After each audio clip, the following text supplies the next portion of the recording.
एक समय की बात है। स्वर्ग लोक में सुंदर चंद्रदेव का रूप और तेज अनन्य था।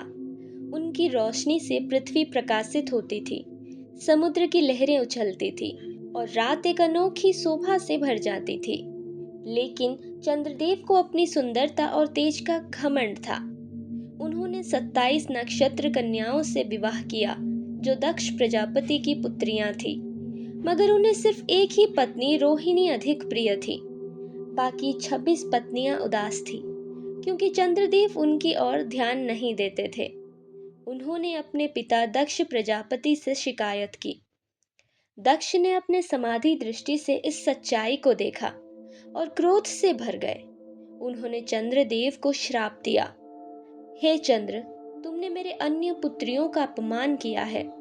मैं तुम्हें श्राप देता हूँ कि तुम धीरे धीरे क्षय को प्राप्त होते जाओगे। तुम्हारे तेज छीन लिया जाएगा और तुम निर्बल हो जाओगे। चंद्रदेव चिंतित हो गए।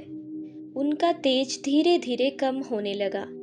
संपूर्ण चंद्र, अर्धचंद्र, फिर कृष्ण पक्ष का चंद्र, धीरे धीरे उनका रूप पृथ्वी से मिटने लगा।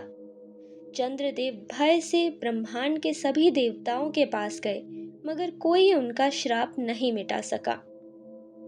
आखिरकार वे कैलाश पर्वत पर गए और भगवान शिव के चरणों में गिर गए।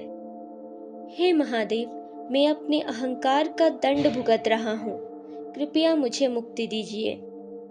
भगवान शिव करुणा के सागर हैं। उन्होंने चंद्रदेव पर दया करते हुए कहा, हे चंद्र, श्राप को पूरी तरह मिटाया नहीं जा सकता, परंतु मैं तुम्हें एक ऐसा आशीर्वाद देता हूँ कि तुम कृष्ण पक्ष में क्षय होंगे और शुक्ल पक्ष में फिर से वृद्धि करोगे। तुम कभी पूरी तरह नहीं मिटोगे और तुम्हारे बिना धरती का जीवन समाप्त हो जाएगा।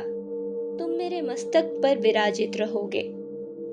और तभी से चंद्रदेव महादेव के मस्तक पर सुंदर चंद्रमा रूप में विराजमान हैं।